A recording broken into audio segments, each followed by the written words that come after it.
I'd like to acknowledge that today we're recording on the traditional lands of the Kaurna people, and I'd like to pay my respects to elders past, present, and emerging. Sovereignty was never ceded.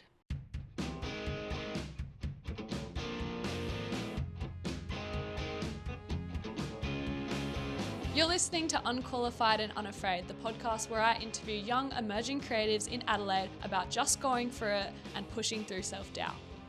Today I'm chatting to Iz, a graduate communications designer and visual artist.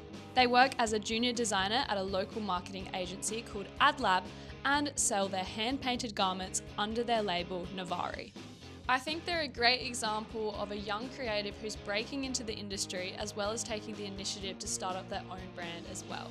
I'm super excited to talk to Iz about how she has found joining the workforce as a designer and what her plans are for Nevari. Thank you so much for joining me, Iz. Thank you. The first question I'm going to ask you is, when was a time where you felt unqualified but you chose to be unafraid?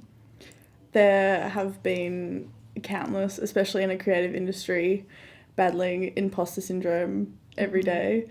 When I was 16, we got given the opportunity of ski tour or work experience. And of course I went with work experience. And why, of course? If I have to try something, it's not going to be cold and in the snow. Mm-hmm. I'd like to go to the snow, but at that time it was just easier to try something new and actually see what I want to do in my future. Totally. But yeah, decided to do work experience at one of the design studios around us and worked there for a week and then asked to go back, even because I was so involved and learning so much in a week. It was crazy. But yeah, being all new to the Adobe suite and everything like that, I wanted to learn more, and the only way of doing it was to ask to go back for a week. So my little 16-year-old self, who had no clue what she was doing, message and say, hey, can I come watch over a shoulder in the school holidays next time? And then they asked if I wanted to go after school once a week and work there. And I've just never left the place. So this is AdLab. So it was the most daunting thing because I was in a room of experienced designers and people who knew their shit, knew exactly what they were doing. And yeah, there was just and now you're one of them. Now I'm one of them. 6 years on, I'm still there. So cool. So maybe you could describe a bit about yourself, your age and your artistic mediums. I'm 23. I dabble in just about everything, but I just graduated from a Bachelor of Communication Design. So I'm a graphic designer by trade, but I like to do illustrations and try out animation, and also just painting and drawing and just a little bit of everything. Have picked up knitting and crocheting, and I really enjoy the actual getting to see a physical product rather than straining your eyes and it might come together literally in a while, but until you actually print it, it's not there right away. Nice to do something tangible once in a while. Yeah. So you sell your products through Nevari? Yeah. And you're still doing that? On and off. Yeah. A lot on and off. I went through a phase of selling t-shirts and hand painting them. And I've had a few commissions for back in a couple of years ago now for things that I drew, but now it's more just, if I like it, then I'll put it up, and if someone wants to buy it, then I'll make a print of it. And what kind of drove you to start making your art available for purchase? Nevari originally started as just an Instagram page for me to keep track of my art and where it's going, how much progress I've made and everything like that. But yeah, it eventually gained a little bit of interest, and then people reached out. My friends said that I should. So I kind of was just like, okay, sure, I'll sell some. Yeah. So you're now working for a marketing agency in Adelaide. I guess you already explained how you got there. I was going to ask, like, how did you land that? You know what I mean? But I guess you already explained that. So I'm wondering, what's the most exciting thing that has happened to you on your creative journey? Did you ever have a moment where you're like, oh my God, like, I can't believe this is happening to, like, little old me? So many. I learned about AdLab in 3rd grade because they'd done, like, our massive sports day posters. And then that's when I was like, oh, that's what graphic design is. And I was like, it would be really cool if I could work there one day. And wow, you manifested it. Yeah, manifestation is a beautiful tool, but never did I expect I'd be where I am. It's so nice. That's really cool. So for a while, your shirts were like stocked at 27. Yes. And you were also selling them online. Tell us about how you made the shirts. Like, were you literally going out buying the shirts, painting them? Like, yeah. So I had hand carved a lino block. oh. And yeah, ordered the tees online because bulk is always cheaper. And then would print them, and they'd never print well enough, so then I'd just go over them and hand draw them in and fix them. Do you kind of have like common themes that you like exploring through your design or your visual art? I was thinking about this, and I really don't think so. Just because it's the whole, my inspiration is life. But yeah, like what you're feeling at the time. Yeah, it's a cliche for a reason, I guess, because I draw the musicians that I'm listening to, or I create like layout and poster designs from places I've been, or just such random situations. I write down my thoughts because otherwise they just all bundle up. So writing them out and drawing them really helps just process what I'm going through, I guess. Very authentic way of making art. Vulnerable. Yeah. Do you think that you have like a distinct style or like particular aesthetics that you move towards? After like Instagram is a really handy tool, it can also be very detrimental, but it's handy in being able to have access to inspiration from all around the world. Like, I've found so many local artists on Instagram just because of being in proximity with them, but then designers from Sweden and Italy and other places where like they have different cultural takes on how they design, and you can see a lot of different variety and get inspiration from that. But I really don't think I've pinpointed my style at all yet. Well, you were saying before about how Instagram can not only be beneficial to the process but also detrimental. Yeah. Like, would you say you've experienced like kind of the hardships of Instagram? In terms of like imposter syndrome, again, comparing myself to other artists and what they're doing, and you only see highlights on there, so you think, oh, like, how do they have everything lined up so perfectly? But they could have 10 years of going through the rough that they haven't put on there at all, that you don't see, and they have it all perfect all the time, but it's actually not. And then with the whole change of the way content was pushed out for a while, and if you're not following trends, then it's you don't get any interactions, and then it was hard for me to get myself out there and not just sell to friends.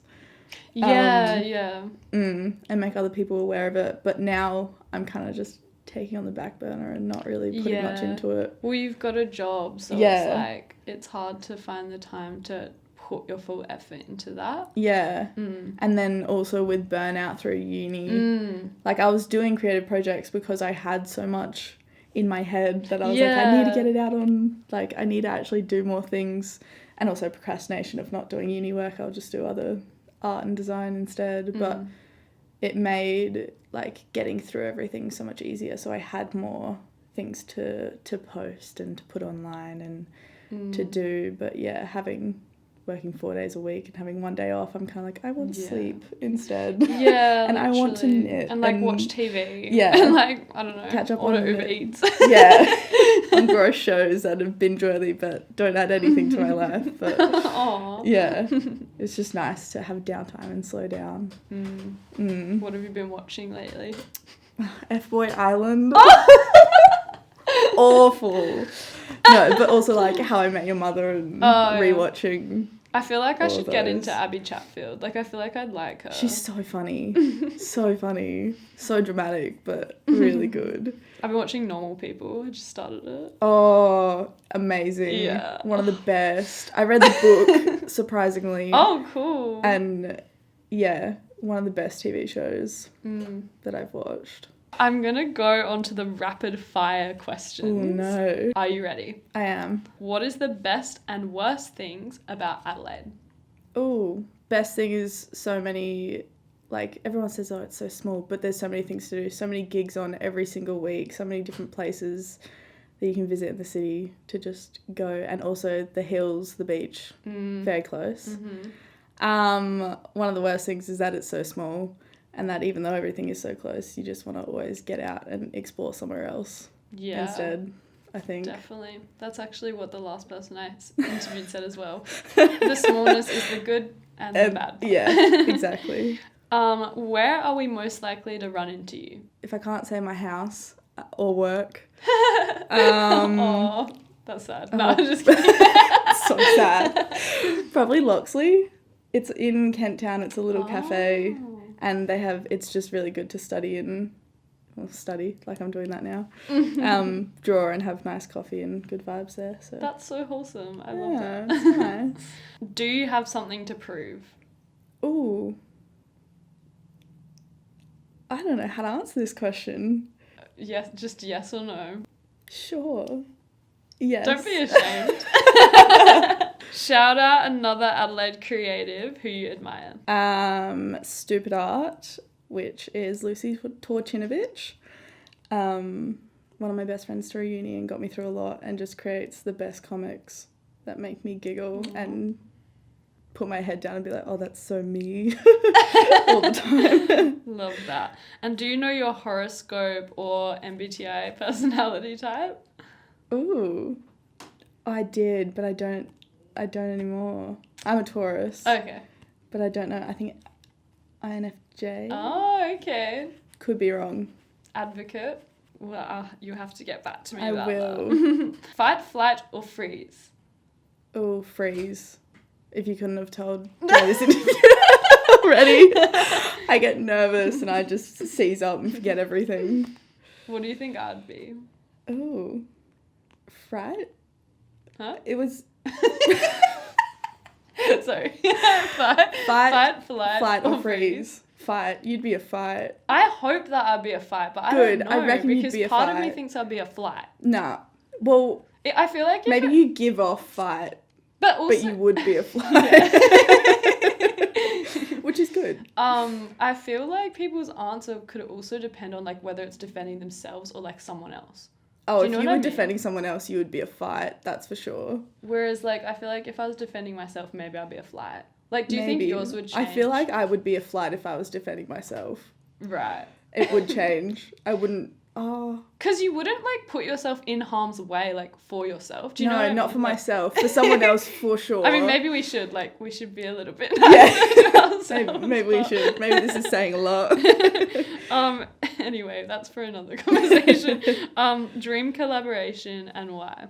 Just my friends. Oh, that's so sweet. You can say that. Yeah. Well, I just think there's just so much to our group, that so many different areas. I have no idea how we have the group that we do. But I reckon just everyone puts in their little piece would make something really cool. That's so nice. Do you have like an influencer or celebrity who you would love to see wearing one of your shirts? Not on one of my shirts, but if I could create merch or a music poster for one of my favourite artists, like either Phoebe Bridgers or Remy Wolf or... Oh, I don't know.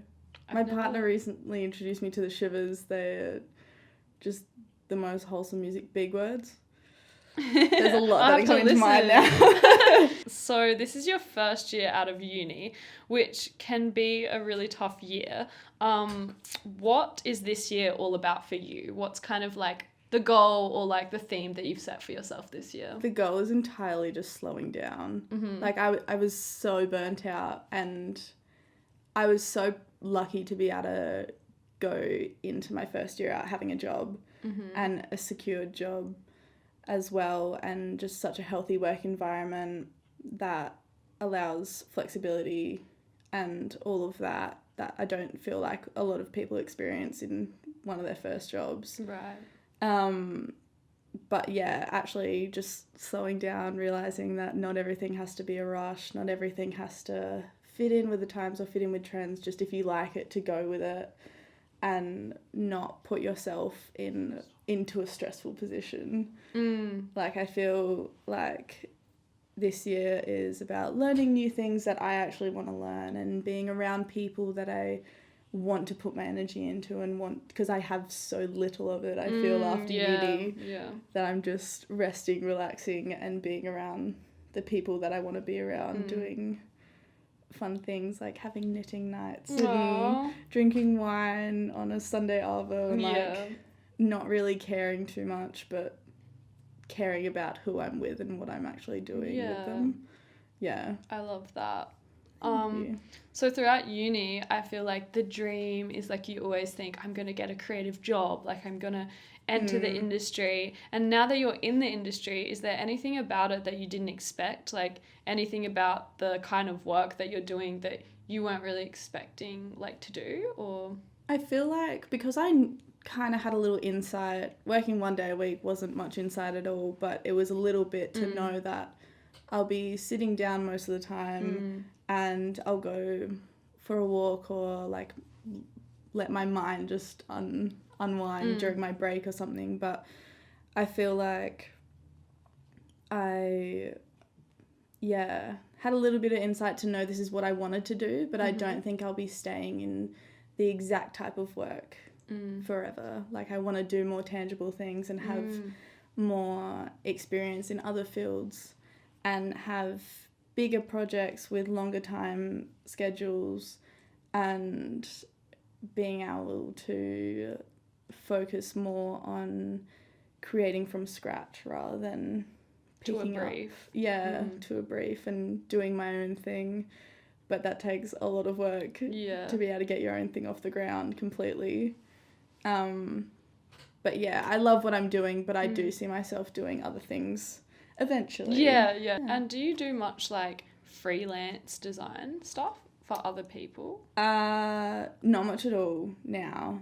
I did a little bit. You're too busy. Yeah, way too busy. Yeah, I'd like to in the future if I worked a little less, but it'll be a while, I think. You've found work in Adelaide, but a lot of the time as creatives we can be told, good luck with that, because there's no work here in the arts or in the creative industries.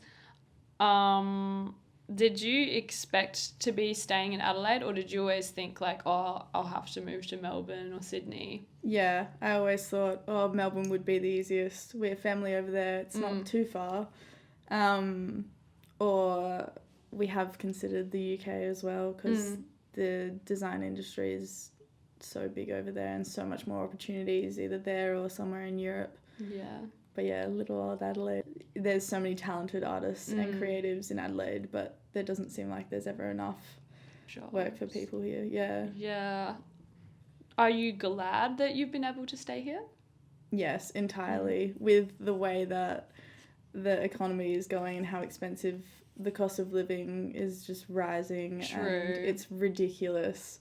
I'm very lucky to be able to have stayed here to just ground my feet for a bit before deciding to move on.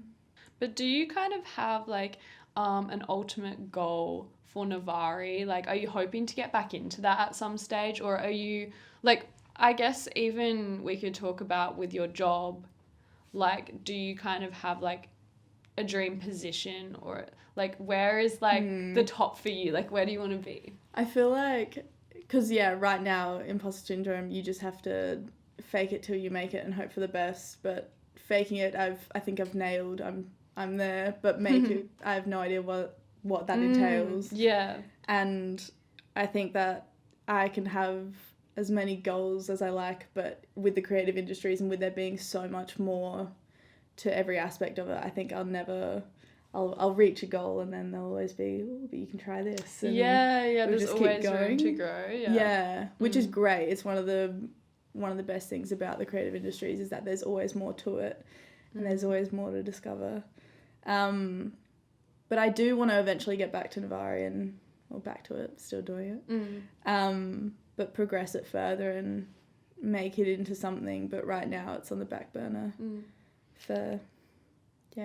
What would you say that you're most proud of that you've created like recently? Have you made anything this year that's up on your Instagram? This year there's probably a few things, but I feel like last year was peak for a little bit. Okay. I made the booklet that goes into CD cases. Oh, cool. So it was a project on human rights and basically how we should have the right to leisure, and it was about slowing down, which kind of inspired this year, I guess. Nice. Manifested into that. And it took lyrics from musicians like Dolly Parton, 9 to 5, What a Way to Make a Living, and Billy Joel, Slow Down, You Crazy Child. I love both of those songs so much. They're strong in my heart. But yeah, that was one of my favourite projects to work on, and it taught me a lot as well to listen to myself being like, you're not reading this. Yeah. You need to slow down and stop stressing about everything because it's all going to get ahead of you and you're just going to miss everything. Yeah. But that, along with some of my illustrations of musicians, have been like the ones that I've loved and the ones that I'm proud of the most recently, at least. Cool. Yeah. What gave you the idea to like make a CD booklet? I have no idea. It was just spur of the moment. We had to do something and I was like, how can I incorporate music into this? Cool. And are you a musician yourself? I am. I don't know if you can call me a musician. What do you play? I play bass, piano and electric guitar. Oh, I don't know if you can call me a musician, but I do play 3 instruments. I'm not amazing at them, but I like them. Like downtime, it's just such a nice escape to feel things. Like I love that. Yeah. I hate using the word, music and art are my escape, but it's my downtime to process what I'm going through, I guess. It sounds like you use it a lot for like processing and like expressing how you feel. Like, because words always escape me. But. Right, like you prefer to communicate through like music and visual rather than like words. Yeah. And I've learnt piano since I was 8, I think, and just like kept it in the back while I've picked up guitar. But yeah, they tie in really nicely with visual art and feeling a lot. Yeah. And it's nice to put them together. Nice. Yeah. So what will the life of Iz look like when you are completely qualified and completely unafraid? Ooh. Your dream life. I don't think my dream life would entail completely qualified because I feel like that would be the end, and that's... Right, it would be like time to die. Yeah. I don't really want to reach that anytime soon, that's for sure. But I feel like once I'm able to have the relationship that Kate is teaching me to have with clients and be able to so easily have that genuine connection with the people that I'm working with and work on projects that make me so proud, that I think will just be amazing to have that connection with everything that I'm doing rather than churning out stuff day after day that don't really mean too much. Yeah. So having full connection to what I'm doing, and it'll feel like I'm not working a day in my life. Yeah, totally. Yeah. Have you done much like stuff for local bands? No, not at all. Would you like to? I would love to. It's... Ooh. We've got some music connections here. Ooh, we'll get back to that later. Yeah, but I feel like there's so many bands where if you just like message them, they would probably be like, show us what you got, you know what I mean? Yeah. Even if they don't use it, you could just like... Well, that's the thing, like Phoebe Bridgers isn't using the stuff that I'm currently making on my computer in the 2 a.m. gremlin hours of the morning. Yeah. But yeah, make stuff and trialing things every every day, so it'd be fun to get some stuff out there eventually. Do some band posters. Yeah. They'll be in the works. So how can people best support you? I have Instagram, so check that out. I have a website. Message me if you need something. I'll try and fit it in. Slowing down has not allowed much time for that. But yeah, just interacting. Yeah, what's your sharing. Instagram handle? @Nevari Art and @Nevari.indd.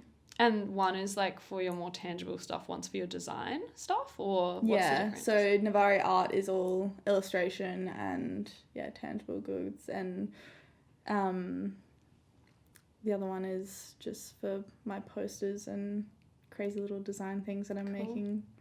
So are you currently selling like prints, or is there anything for sale right now? Not right now, but if you see something that you like and it's not specifically for someone, I'm always down to make a print. Okay, cool. Yeah. And this episode will probably go out like early next year. So maybe there will be stuff. Maybe I don't know. there definitely will but be. yeah, if there is, the listeners should definitely support you.